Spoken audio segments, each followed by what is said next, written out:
سلام دارم خدمت بینندگان و شنوندگان تلویزیون حزب کمونیست ایران. من بهروز ناصری هستم و خیلی خوشحالم که در این برنامه خدمت شما هستم.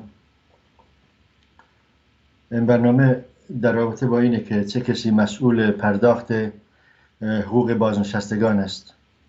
اما قبل از اینکه به خود موضوع بپردازیم، من چند نکته مقدماتی و لازم میدونم. به دلیل اینکه این اولین برنامه است در نوع خودش که من دارم این به عهده میگیرم، طبیعی است که کسب تجربه و کیفیت برنامه رابطه مستقیمی دارد با دخالت شما بینندگان و دوستان و رفقای گرامی،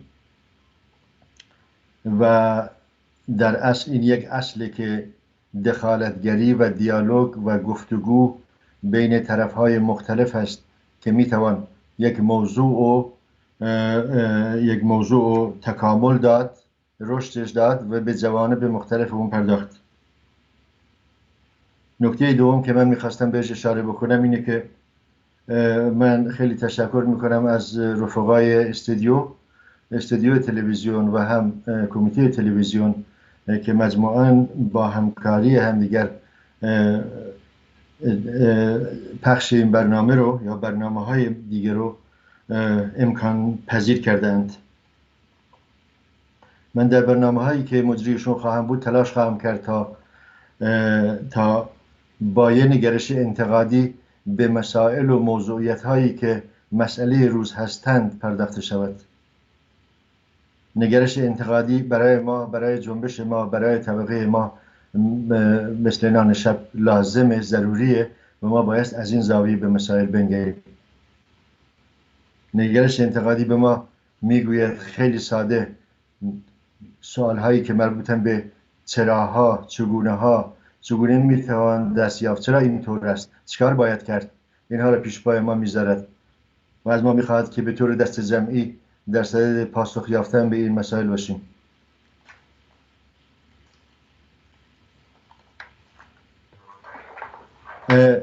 ما میخوام کمی در مورد بازنشسته ها صحبت کنیم، اما از این پرسپکتیو انتقادی که من خدمت شما عرض کردم، یعنی پرسپکتیو کنکاژگرانه انتقادی، میشه به خیلی مسائل اجتماعی پرداخت. در سنت جنبش ما خیلی مرسوم است که میگویند آزادی جامعه رو با آزادی زنان در اون جامعه بسنجند، یعنی آزادی زنان رو به عنوان یک معیار برای آزادی کل جامعه در نظر بگیرند. من طبعا با این بیان موافقم، کما اینکه معتقدم که این کافی نیست و معیارهای دیگری وجود دارد برای اینکه یک جامعه رو سنجید و نظر داد اینکه چگونه است و چیکار باید کرد با اون جامعه. خدمت شما عرض کنم یک معیار وضعیت کار و زندگی خود کارگران به طور عام است. شرایط زیستشون چطور است، شرایط مادی حقوقشون چطور است، از چه حقوقی برخوردار هستند. همه اینها میتواند معیاری برای سنجش یک اجتماع به دست بدهد. وضعیت کودکان در یک جامعه معیار دوم است. به طور واقعی وضعیت کودکان کارگران و زحمتکشان در چه وضعی هستند؟ آیا کودکان کارگران و زحمتکشان از لحاظ اجتماعی و اقتصادی در امنیت کامل به سر میبرند؟ وضعیت آموزشی آنها چگونه است؟ آیا در مدارس با ارزش‌های دموکراتیک و انسانی و همبستگی مواجه خواهند بود، روبرو خواهند شد یا دارند؟ آموزششون چطور است؟ آیا ما در ایران با پدیده به اسم کودکان کار مواجه هستیم؟ همه اینها معیارهایی به دست میدهد تا یک جامعه رو سنجید به طور واقعی. درجه آزادمنشی در میان جامعه و روشنفکران خودش مسئله‌ای هست. ایران جامعه‌ای است که ملل مختلف در اون زندگی میکنند و طبعاً گرایشات سیاسی مختلف، طیف راست و چپ و اقشار مختلفی تو این جامعه وجود دارند. نگرش و رویکرد اونها به حقوق ملل چگونه است؟ آیا همه از تمامیت ارضی دفاع میکنند یا اینکه حقوق ملت ها را به رسمیت شناخته و براش احترام قائلند؟ اینا همه تأثیر گذارند و فقط به علاوه مسئله حقوق زنان مسائل زیادی دیگه هستند که میشه جامعه رو از اون روزنه دید، سنجید و مورد ارزیابی قرار داد. اینجا ما به یک بحث دیگه میرسیم، بحث بازنشستگان که موضوع بحث مشخص امروز ماست. بحث بازنشستگان یه بحث خیلی پایه‌ای و خیلی انسانی است. این بحث میتونه یک نگرش و یک عینکی به دست ما بده که از اون زاویه بتوان جامعه رو، سیستم حکومتی در اون جامعه رو سنجید و مورد ارزیابی قرار داد. بازنشستگان طیفی هستند که همه گروه های مختلفی کاری، از کارگری، کارگران دستی و کارگران فکری، پزشکیاران، معلمان، همه طیف های مختلف کارگری و کارکنان را، مزدبگیران را در بر میگیرد و به همین اعتبار بحث بازنشستگی بحثی است مربوط به همگان، بحث فردی نیست و به از همین زاویه اگه نگاه کنیم یک بحث بازنشستگی و حقوق اونها معیاری به دست میده که باید مورد حمایت و حمایت اجتماعی قرار بگیرد. این انسان ها، مسئله از زاویه نظری اینطوره، انسان های بیشماری تا زمانی که از لحاظ سلامتی و جسمی آماده به کار بودند، از طریق مختلف از طریق کارشون به جامعه خدمت کردند. حالا که دوران بازنشستگی فرا رسیده، این وظیفه جامعه است که به اونها خدمت کند و نیازمندی های اون رو تأمین کند. اگر از این بحث نظری انتزاعی اونو با واقعیات موجود در جامعه ایران بخوایم مقایسه کنیم، اون موقع ما راحتاً میتونیم به کمبودها، به وضعیتی که وجود داره است پی ببریم. آیا تو جامعه ایران وضعیت بازنشستگان اینطور است که بگیم والا جامعه دارن اونها رو تأمین میکنن، پایه‌ترین نیازهای اونها رو؟ تمام اخبار و گزارشات خبرگزاری های مختلف دال بر این است که درست برعکس اینو دارن گزارش میدن. در ایران بحران زده، ایرانی که شرایط اقتصادی و اجتماعی کارگران و زحمتکشان در اوج ناخوشی و نابسامانی خیش است، تخمین زده اند که حداقل دستمزد برای کسی که بتوند یک زندگی متوسط رو به پایین داشته باشد 10 میلیون و حداقل 10 میلیونه. خود خبرگزاری ها میگن که حقوقی که بازنشستگان میگیرند با همه مخالفاتش حدود 4 میلیون و 4 میلیون و 200 هزاره، اون هم در شرایطی که اون کارگر 30 سال تجربه کار داشته باشه و 2 فرزند داشته باشه. میگه اگه این تجربه رو نداشته باشه، 30 سال تجربه و فرزندم نداشته باشه، حقوقی که میگیره کمتر از 4 میلیونه و این در شرایط بحرانی ایرانه که ایران باید کارگران بیش از 10 میلیون حقوق بگیرند. در خبرگزاری ها اومده که بازنشستگان وقتی که به خیابان میریزن و اعتراض میکنن، قابلمه های خالی رو نشون میدن و میگوین که سفره ما خالی است. وقتی اخبار رو نگاه میکنیم، بی‌مسئولیتی فراوان در رابطه با زندگی و حقوق و تأمین حقوق این بخش از جامعه به عنوان یک پیکر مهم اجتماعی ما میبینیم.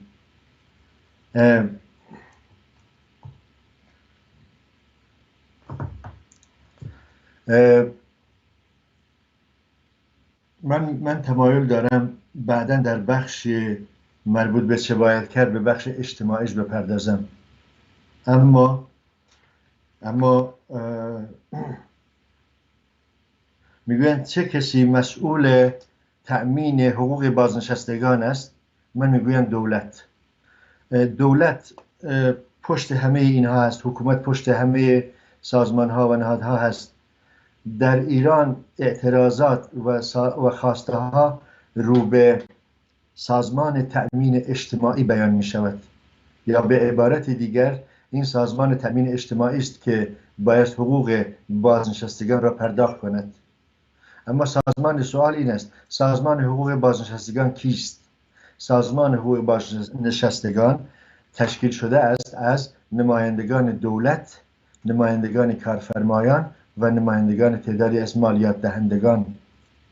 یعنی شما اگه به ترکیب این شورای نظارگر سازمان تأمین اجتماعی نگاه بکنید، شما متوجه خواهید شد که علیرغم این که اسمش سازمان غیر دولتی هست، اما به طور غیر مستقیمی تحت نظاره سازمان دولت قرار دارد و از مصالح و منافع دولت از اون زاویه داره به حقوق بازنشستگان نگاه میکند و تصمیم گیری میکند. تصمیماتی که شورای تأمین اجتماعی میگیرد مورد تایید و یا عدم تایید شورای عالی کار قرار میگیرد. یعنی شما اگر بخواهید این گروه های مختلف تعیین کننده در خود سازمان تأمین اجتماعی رو مورد بحث و بررسی قرار بدهید، انسان متوجه می شود که همه اینها به صورت مستقیم و غیر مستقیم، پوشیده و غیر پوشیده به دولت و نهادهای دولتی وابسته هستند و در شرایطی که این به عنوان نهادی غیر دولتی رو به مردم اعلام شده است، تعریف شده است و این از همین حالا این تناقضات بین منافعهای مختلفی که این سازمان تأمین داره اجرا میکنه به پیش میبره، نشون میده. و همون اندازه که تابع سیاست های کلی حکومت و نظام هست، به همون اندازه مدافع و پیگیر تأمین حقوق بازنشستگان نیست و به همین خاطر باز سوالهای مختلفی به وجود میاد. یعنی این روزنه بحث در رابطه با بازنشستگان استدلالی رو به ما میده که تغییراتی باید تو این جامعه شکل بگیره در بعد وسیعتر. این یک بازنشستگان فقط بخشی هستند از یک پیکره بزرگتر و حل واقعی مسائل آنها، مسائل پایه‌ای اونها بعضاً رابطه دارد با حل معضلات عمومی تری در خود جامعه ایران که اونم رابطه داره با مناسبات بین طبقات و کشمکش هایی که هم امروز در جریان است. وضعیت بازنشستگان به روشنی نقاط ضعف جنبش ما را هم به یک شیوهی نشون میدهد. یک لحظه معذرت میخوام.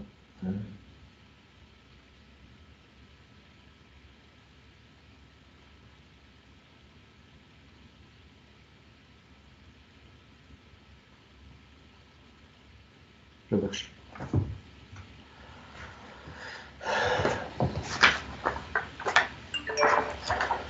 به هر صورت مسئله بازنشستگان تو جامعه ایران یک مسئله حاد، مسئله است به عموم برمیگرده و همگان باید نسبت به این مسئله حساس باشن. علتش هم خیلی روشنه. بازنشسته فقط مربوط و مختص به یک صنف محدود نیست. یک صنف شما بگید فقط این بخش از کارگران یا کارکنانن، تمام کارگران رو در بر میگیره، کارکنان یک جامعه رو در بر میگیره و به همین اعتبار بایست یک استاندارد کاملا به رسمیت شناخته شده که بتونه کفاف زندگی کارگران رو بده در سطح عمومی به رسمیت شناخته بشه و مورد اجرا قرار گرفته بشه. بحث حقوق رابطه مستقیمی دارد به حکومت، با دولت و با مناسباتی که امروز حاکم تو جامعه ایران و در جنبش کارگری. این یکی از مصاف هاست. امروز کار میکنه، فردا به چه وضعیتی میافتد و در فردای بعد از کار چه نهاد چه ارگانی مسئول تأمین نیازمندی های اون فرد، اون زن و مرد کارگر است که تا دیروز از طریق کارش به جامعه خدمت کرده است.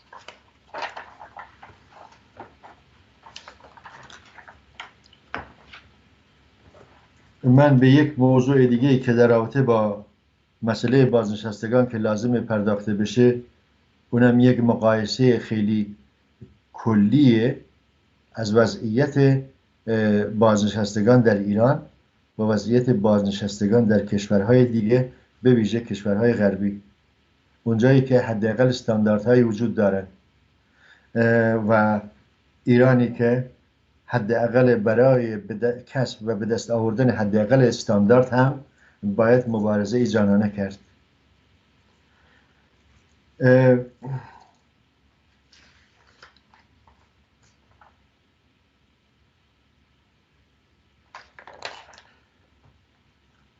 من معذرت میخوام، یک این پیام ها رو میاد که من بعضن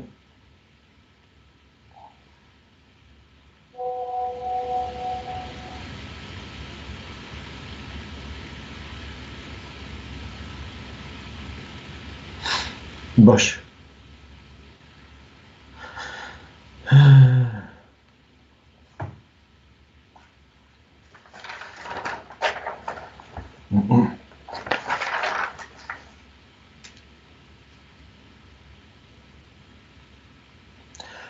در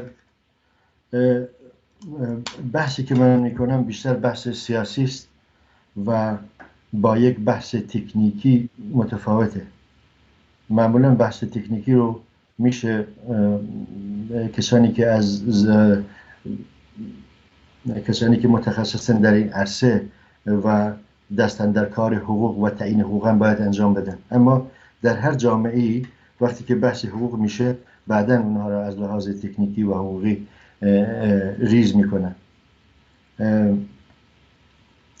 در جامعه نروژ من مثالی براتون میزنم که زنان و مردان کارگر وقتی که از دو لحاظ میتونن به بازنشستگی برسن.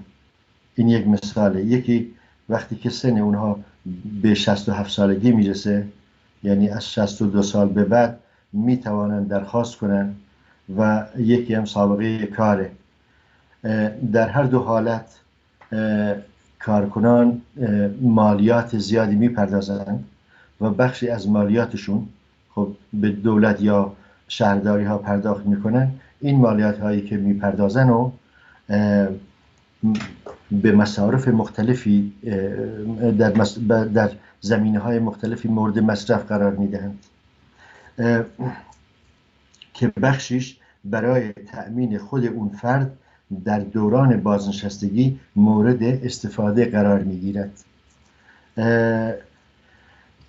وقتی که شخص به دوره بازنشستگی رسید، بر اساس سابقه کار و درآمدی که در طول اون سالها داشته است، سر موقع خودش حقوق بازنشستگیشو بهش پرداخت میکنند و علیرغم اینکه در جامعه امروزی بورژوایی هم تو اروپا حقوق کارگران در مقاطع مختلف مورد تعرض قرار میگیرد، اما تفاوتی که با کشورهای تحت سلطه یا کشورهای پیرامونی میتونه داشته باشد و بعضا دارد این است که به دلیل اینکه حکومت‌های کشورهای غربی، بورژوازی غرب از لحاظ اقتصادی و سیاسی از ثبات نسبی برخوردارند و دقیقاً برعکسش در کشورهای مثل ایران از بی‌ثباتی کامل دارن به سر میبرند، این دو موقعیت به وجود میاره که تأثیر این موقعیت ها مستقیما به توده های کارگر و زحمتکش برمیگرده. در جامعه مثل ایران که بی‌حقوقی خودش خودش یک سیستم است و سرمایه‌داری و حکومت ایران از بی‌حقوقی و بی‌تشکلی کارگران ایران مزدبگیران ایران به نفع خودش، به نفع سوداندوزی خودش استفاده می کند و هزینه بحران هایی هم که باش مواجه می شود و باید کارگران بپردازند. مجموعه این فاکتورها باعث می شود که بورژوازی ایران نسبت به زندگی و کار کارگران نه فقط مسئولیت پذیر نباشد بلکه خیلی سرکوبگرانه برخورد کند و این در شرایطی است که بورژوازی در غرب به شکل و به شدت بورژوازی در کشورهای جهان سوم خاورمیانه نیست، تفاوت‌هایی دارد.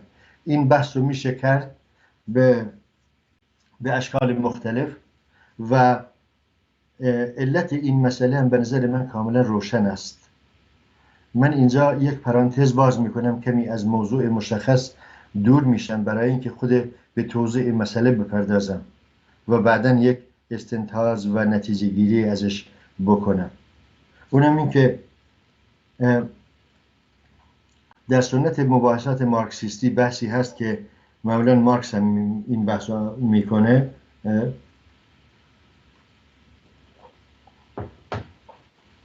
داله بر این که سود سرمایه‌دار از قبل سرمایه متغیر یا کار کارگر حاصل می شود و نه کار ماشین آلات. ما می بینیم که در کشورهای غربی صنعت و تکنولوژی به اوج خودش رسیده، تکامل و پیشرفت زیادی کرده است. ما در اصل رسانه ها زندگی می کنیم و به همون اندازه سرمایه‌دار تا تولیدات ماشینی تر شوند، سود سرمایه‌دار کاهش پیدا می کند یا گرایش نزولی می یابد. اما همزمان که این گرایش نزولی می یابد، همزمان به سود هم احتیاج دارد. اینجاست که اون مباحثاتی که لنین مطرح کرده مطرح میشه. صدور سرمایه از کشورهای پیشرفته سرمایه‌داری غرب به کشورهای تحت سلطه، به کشورهای پیرامونی، کشورهایی که کارگرانش از تشکل سراسری که برخوردار نیستند، حکومتش حکومت‌های مستبدی هستند و در این حال اونی که به کارگر ارزان مشهور است، کارگران ارزان، و سرمایه‌داری غرب با سرمایه‌گذاری در کشورهای مثل ایران به یه سود نجومی میرسد و این سود نجومی بخشی از اونو دوباره به کشور خود برمیگرداند، کشور مثلا نروژ، و از این بخش به عنوان برای تثبیت شرایط امروز و مورد استفاده قرار میدهد. من آمار ندارم اما چند سال پیش در یک گزارش خوندم مثلا در بخش بیش از 40 شرکت های مختلف نروژی در ایران سرمایه گذاری کردند و این نقطه ضعف ماست در یک توازن طبقاتی وسیع. شما فرض کنید امروز جامعه ایران پر از مبارزات کارگری است. اگر یکی بیاد و تقویم مبارزات رو بنویسه، میگه مثلا در سال 1399 چند هزار مبارزات کارگری در بخش‌های مختلف وجود داشت و این مبارزات کارگری که در بخش‌های مختلف وجود داشته خیلی هاشون خیلی جسورانه بودن، خیلی خوب بودن، اما نقطه ضعف به نظر من نقطه ضعف تمام این مبارزات این بوده که در چارچوب اون رشته مشخص محدود شده است و پیوند بین مبارزات بخش‌های مختلف کارگری وجود نداشته است. این نقطه ضعف جنبش ماست. من یه مثال میزنم از مبارزات اعتراضات همین بازنشسته ها که رفتن جلوی مجلس، جاهای مختلف مقابل سازمان تامین اجتماعی اعتراض کردن، قابلمه خالی نشون دادن. سوال این است که آیا بخش‌های مختلف کارگران اومدن از مبارزه و خواست بازنشستگان دفاع کنن یا اینکه بازنشستگان خودشون تنها به دفاع از خودشون پرداختند؟ دفاع بازنشستگان از حق و حقوقشون، طرح کردن مطالباتشون رو به دولت، رو به سازمان تأمین اجتماعی 100% برحق است. اما از اونجایی که بازنشستگان در حیطه تولید قرار ندارن، از اونجایی که دیگه در موقعیتی هستند که میتوان گفت ضعیفن و بایست مورد حمایت وسیع قرار بگیرن، چه از جانب تشکل‌های مختلف کارگری، چه از جانب مردم اصلا غیر کارگر. چه اشکال داره؟ وقتی که اینو در بخش چه باید کرد من به چند نکته میپردازم. اینکه کارگران علی رغم این که یک حرکت سراسری میکنن، اما اون حرکت سراسریشون از اون جایی که در چارچوب همون رشته محدود شده است، این سراسری فقط یک سراسری محدود، سراسری تمام کارگران و تمام جامعه هنوز نشده و این هنوز به کار احتیاج دارد، به مبارزه احتیاج دارد. اگه کار بازنشست مبارزه میکنه، میگه 4 میلیون کمه، من نمیتونم زندگی کنم، باید تمام مردم از این خواسته برحق دفاع کنن، تشکل‌های مختلف و نظاره‌گری نباشند. من نمیدونم چند دقیقه صحبت کردم و نمیدونم تا کجا هستم، اما رفقای همکار میتونید با علامت به من بگید که من چند دقیقه صحبت کردم، با دست یا با خیلی خوب. آیا من میتونم تا این مقدار خودمو جمع کنم؟ رفقای همکار یک موزیکی بذارید، یه چیزی بکنید که منم یه نفسی بکشم. تشکر. سپاس. تشکر میکنم.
bayramı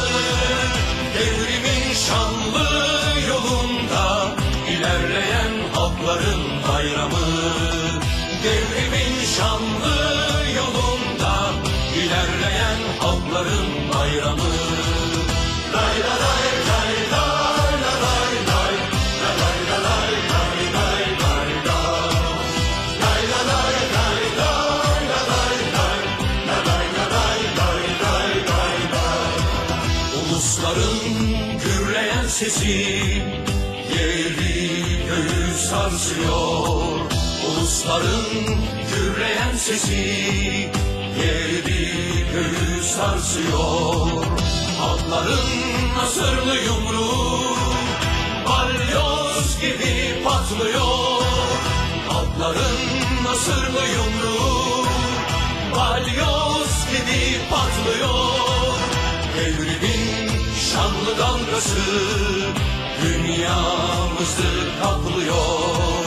Devrimin şanlı dalgası dünyamızı kaplıyor. Gün gelir, gün gelir, zorbalar kalmaz gider. Gün gelir, gün gelir, zorbalar kalmaz gider. Devrimin şanlı yolunda kül gibi savrulur gider. Devrimin şanlı yolunda.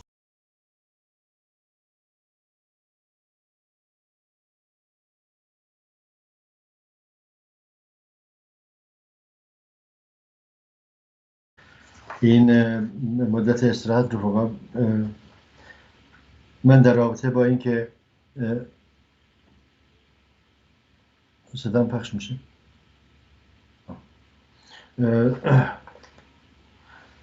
ما به سوال مشخصی که مطرح شد چه کسی مسئول تأمین حقوق بازنشستگان است برگردیم.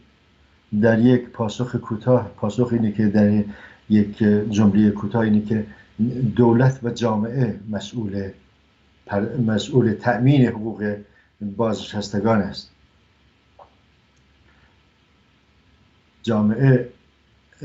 در جامعه ایران و حکومتی که امروز در ایران حکومت می کند سازمانی به وجود آورده است در صنوف مختلف دولتی و غیر دولتی، علیرغم اینکه نهاد تأمین سازمان تأمین اجتماعی رو به عنوان نهاد غیر دولتی تعریف شده است، اما سازوکارهایی که دارد، رویکردهایی که دارد، عملا یک نهاد تحت نفوذ و زیر سلطه دولت و حکومت قرار دارد و نمیتواند از اون منافعی که براش تعیین میکنه نمایندگان دولت و نمایندگان کارفرمایان که اصل مطلب هستند نمیتونه از اون فراتر بره و این در تضاد با منافع کارگران و بازنشستگان قرار خواهد گرفت و این چالش ها رو بزرگتر میکنه. خیلی خوب، وقتی که سازمان تأمین اجتماعی مسئول پرداخت حقوق بازنشستگان است و اونم زیر سلطه و نظاره دولت قرار دارد و اینها هم بر اساس منافع و مصالح نظام و دولت دارن سیاست گذاری میکنن و به حقوق مردم، حقوق بازنشستگان برخورد میکنن و شرایطی رو به وجود میارن که ما امروز در سطح ایران باش مواجه هستیم. خب چیکار باید کرد؟ چگونه میتوان به مصاف این وضعیت رفت؟ من خدمت شما نکاتی رو عرض میکنم. خب طبعا این فقط بحث است. میتوان این بحث‌ها را تکامل داد، شکوفا کرد و استنتاجات بزرگی ازش گرفت و اگر من از روشی که پیروی میکنم ازش که همون نگرش انتقادی است به نکات مختلفی بپردازم، یک نکته اینه که من علامت سوال میذارم رو بخشی از جامعه ایران به عنوان اینکه چرا بخشی از مردم نظاره‌گر هستند. یعنی مقابل نظاره‌گر بودن باید علامت سوال گذاشت.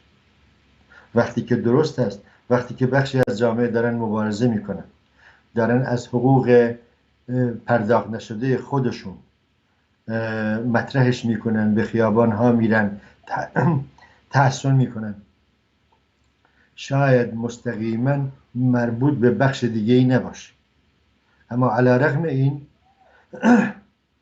بحث حقوق، بحث استاندارد زندگی یک بحث عامه که فردا یخه همه کارگران و بخش‌های مختلف مردم رو میگیرن.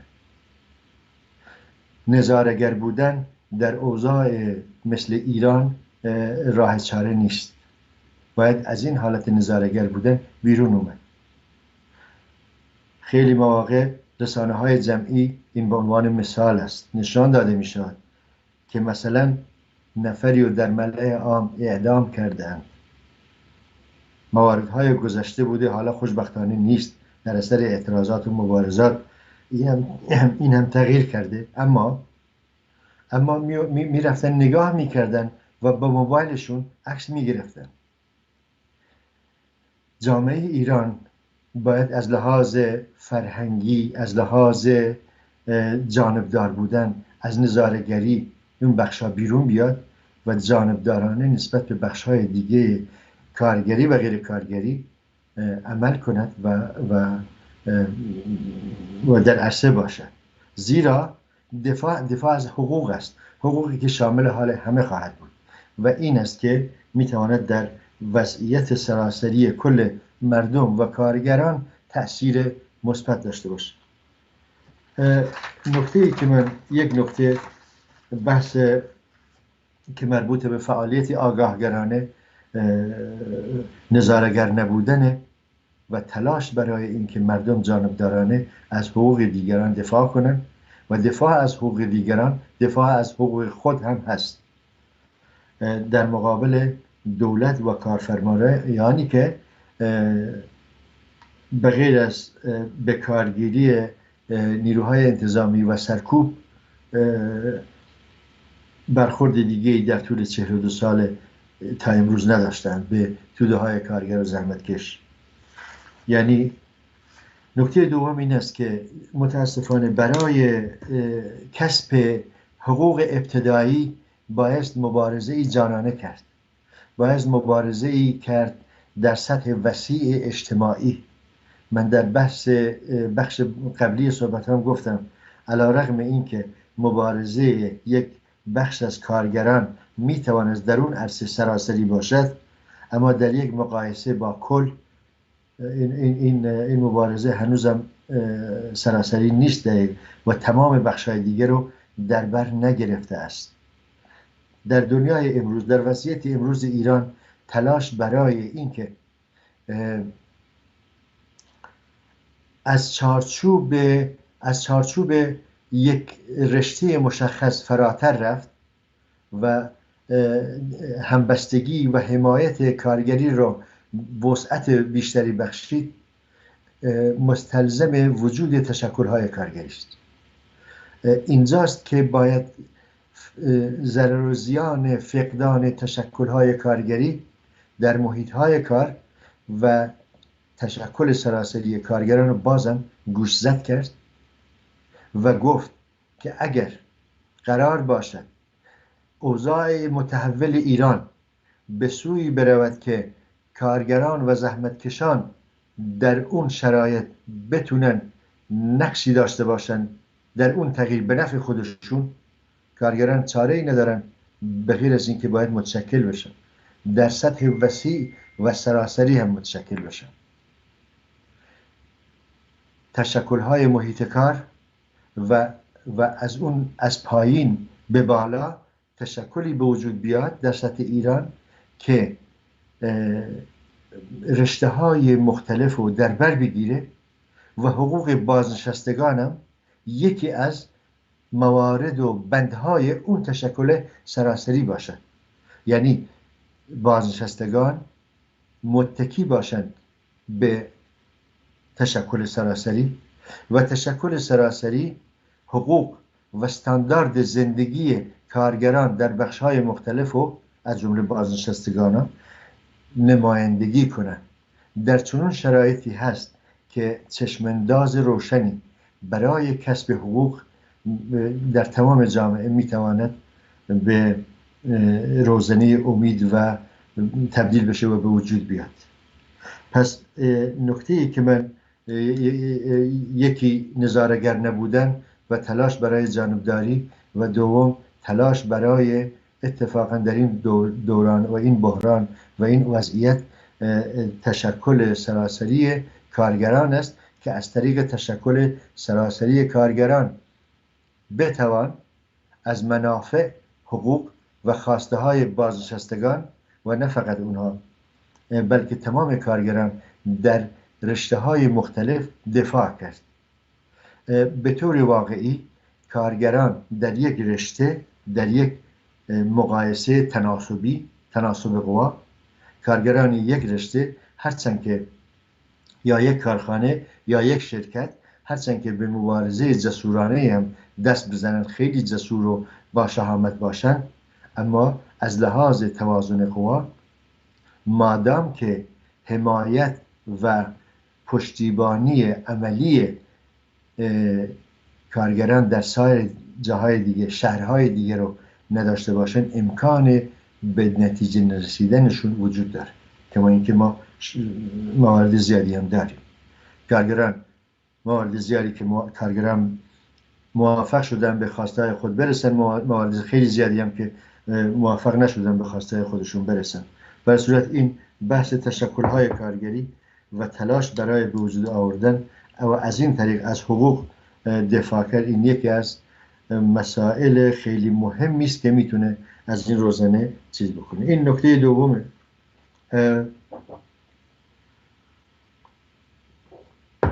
ببخشید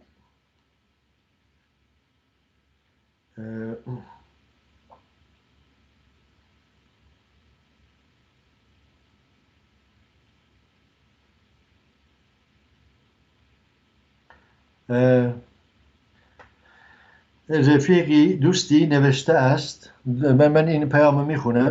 دوستی نوشته است ازم خسته نباشید، برنامه زنده قطع می شود و کسی متوجه برنامه نمی شد، لطفاً آن را درست کنید. باشه چشمت، من سعی خواهیم کرد. سپاس.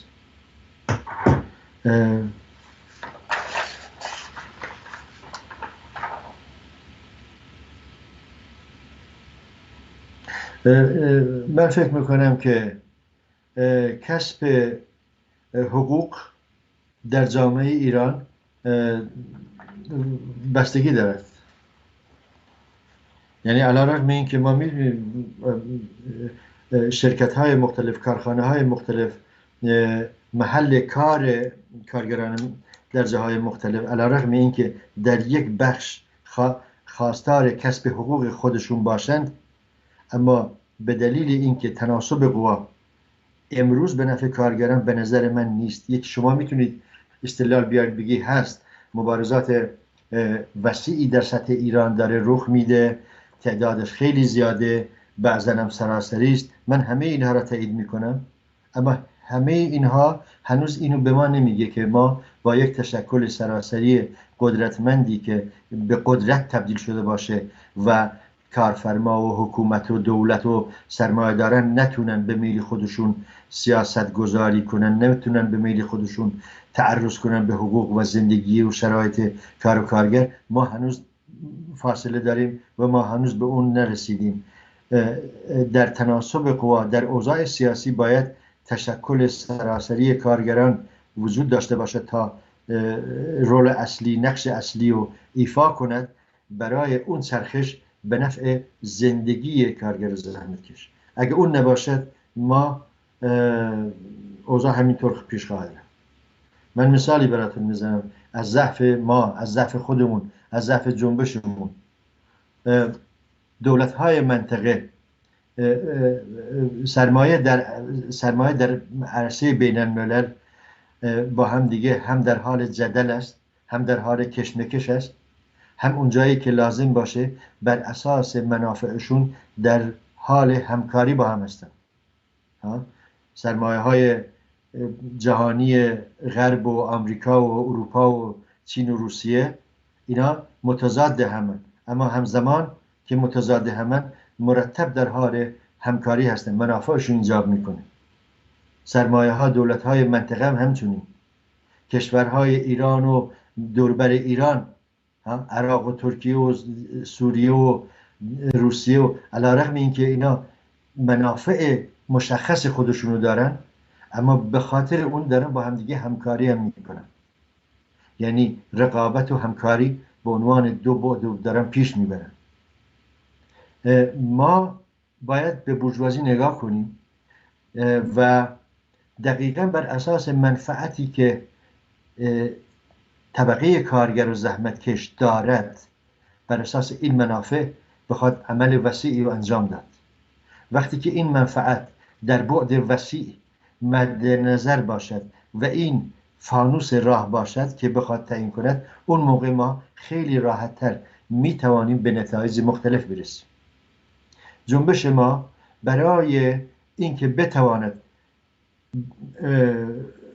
با محدودیت هایی که روبروست، با مسافه هایی که در رابطه با کارفرمایان حکومت و دولت مواجه است بتواند موفق باشد، لازم است در یک بعد خیلی وسیع آزاد اندیش، آزاد منش فکر کند و در این چارچوب خواسته های مشخصی و که خواسته هایی که برآورد کردن اون خواسته ها مطالبات تمام کارگران و زحمتکشان رو با هر فکر و ایده‌ای در بر میگیرد، اون موقع درجه موفقیت ما و جنبش ما خیلی خیلی بیشتر خواهد شد. شما فرض کنید که مثلا متخصصان فعال کارگری یا مثلا بیان بشینن و اقتصاددانان حتی و از برآورد کردن این اوضاع بگوین که بنا به تورم، بنا به و این فاکتورها حداقل دستمزد که امروز دارن می‌نویسن 10 میلیون تومانه، تمام جنبش کارگری با همه گرایشاتی که در درون خودش هست، چه سوسیالیست، چه غیر سوسیالیست، چه سندیکالیست، حول اون 10 میلیون اون حداقل دستمزدی که متحد بشن و حاصل وقتی که این به استاندارد جامعه تبدیل شد، دیگر این همه کارگران و زحمتکشان رو با هر نگرش و هر تفکری که داشته باشن در بر میگیره. جنبش کارگری، بخش سوسیالیست این جنبش در این شرایط است که میتواند بسیج توده‌ای کند، میتواند قدرت عظیم خودشو جمع کند، اینکه از زاویه نگرش اینکه ایدئولوژیک به مسائل برخورد نکند و کسب ارزش‌های مادی که تأثیر مستقیم و مثبت و پیشبرنده‌ای رو زندگیش خواهد داشت و حولش بسیج بشه. این یعنی حقوق، این یعنی آزادی‌های سیاسی، این یعنی تمام آزادی‌های دموکراتیکی که وجود آنها تأثیر مثبت رو زندگی خود کارگر و زحمتکش داره.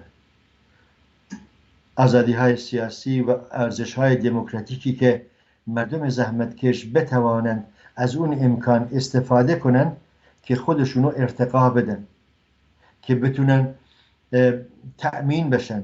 یعنی شرایطی به وجود بیاد که هم با دخالتگری خودشون، با قدرت خودشون سیاست رو اینطور کنن که جامعه و فرد یک رابطه متقابلی رو با هم دیگه داشته باشن و جامعه مسئول تأمین نیازمندی ها یه فرد باشه. این نیازمندی ها از اقتصادی و فرهنگی و اجتماعی همه ابعاد معنی داره. جامعه باید از طریق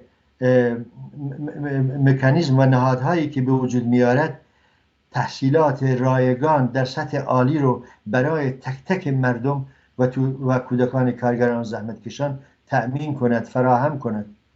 وقتی که از این زاویه انتزاعی ما به واقعیات امروز ایران بخوایم تبدیلش کنیم و مقایسه کنیم، ما دهها و دهها استدلال محکم خواهیم داشت که همشون به یک استنتاج میرسن که این سیستم، این حکومت، این رژیم، این آنقدر سرکوبگر، بعضا جنایتکار، سرکوبگر هستند که باید عوض بشن، که باید نمونن.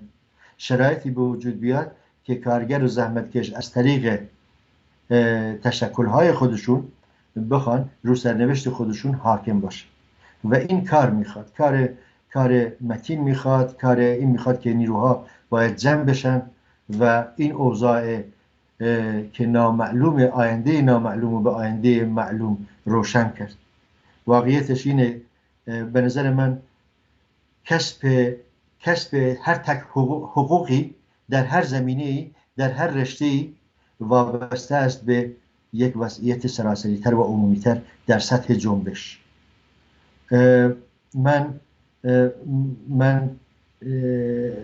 بحث من پیشنهادی است، بحث من، اما من فکر میکنم، من پیشنهاد میکنم و به عنوان رفیقانه با رفقا کل فعالین کارگر که از یک ذهنیت بزرگ آزادمنش سوسیالیستی برخوردار باشن که حرکت به سوی آینده رو بر اساس توافقات و مخالفات ذهنی یه بین خودمون رو نگیرن، بلکه علامت پیشروی و این قرار بدن که آیا اون خواسته ها چطور میتونیم به دستشون بیاریم.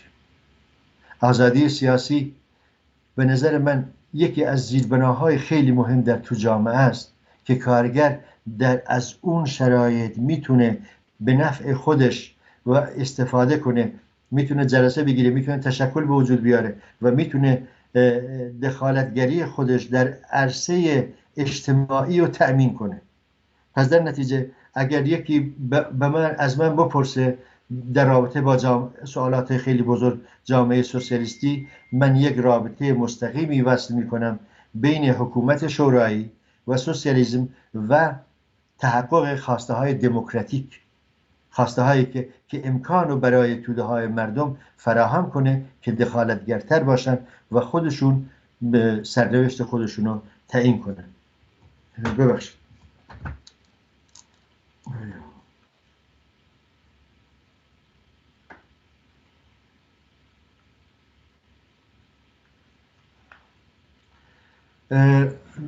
ببخشید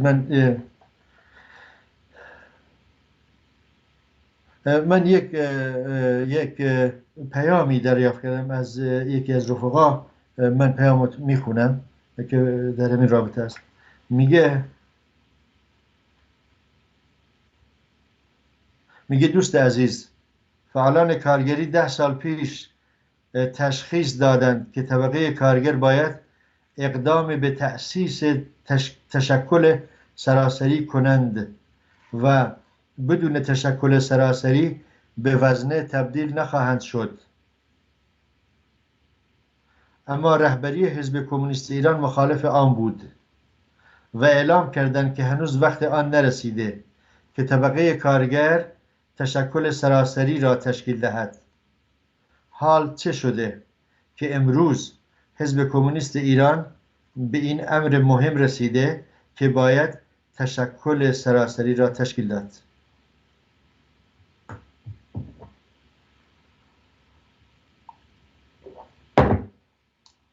من خیلی ممنون از رفیقی که این پیام فرستادند، تشکر میکنم.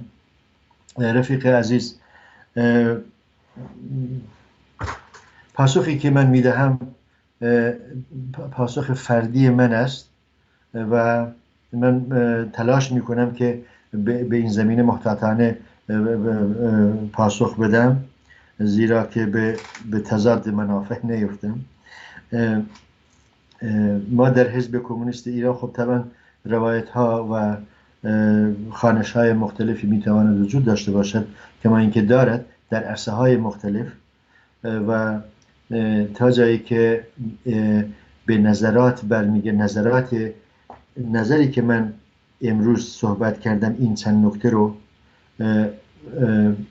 من بر این باورم که این در راستای منافع کلی و سراسری کل کارگران قرار داره و طبیعی هم هست که نظرات مختلفی وجود داشته باشد، استنتاجات مختلفی وجود داشته باشد و یکی از استنتاجات و نظراتی که امروز وجود دارد و من فکر میکنم این به نفع طبقه کارگر است، به نفع حزب کمونیست ایران است، به نفع کامل همه ما هست، این است که وقتی که از لحاظ نظری میگوییم که این طبقه کارگران هستند که باید تشکل‌های خودشونو به وجود بیارن، خب باید اینو گفت.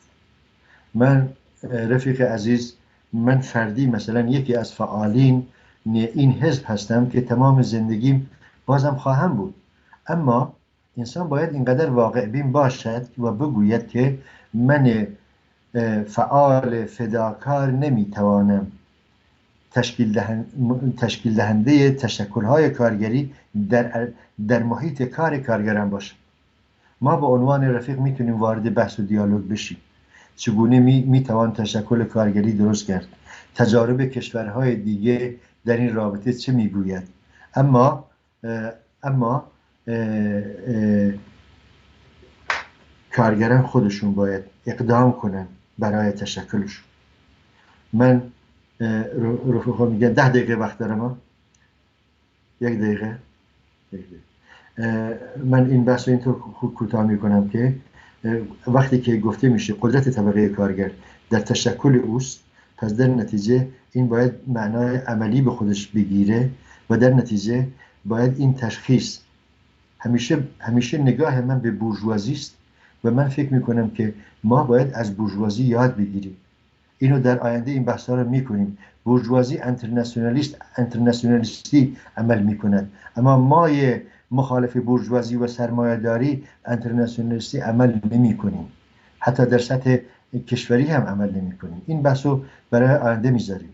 اما به نظر من که من از این نظر دفاع میکنم که اگر بخواهیم به حقوق برسیم، حقوق کارگران و زحمتکشان در عرصه ها و رشته های مختلف، این وابسته به اینه که ما یک قدرت وسیع و بزرگی داشته باشیم و کارگران از پایین تشکل‌های مختلف تلاش کنن که یک تشکل سراسری و به صورت علنی به وجود بیارن که بتونن یک پشتیبانی محکمی باشن برای بازنشسته ها، کودکان، کارگران هفت‌تپه و تمام طبقه کارگر و زحمتکش در چارگوشه ایران و کردستان.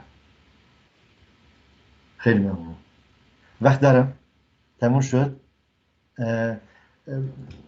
خیلی ممنون از همتون که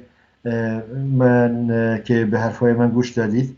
صحبت‌های من بدون شک من بعداً دوباره گوش خواهم کرد، حتما اشکال و کمبودهای خودش رو داشته است و با توجه به تلاش میکنم دفعه‌های آینده بهتر باشد و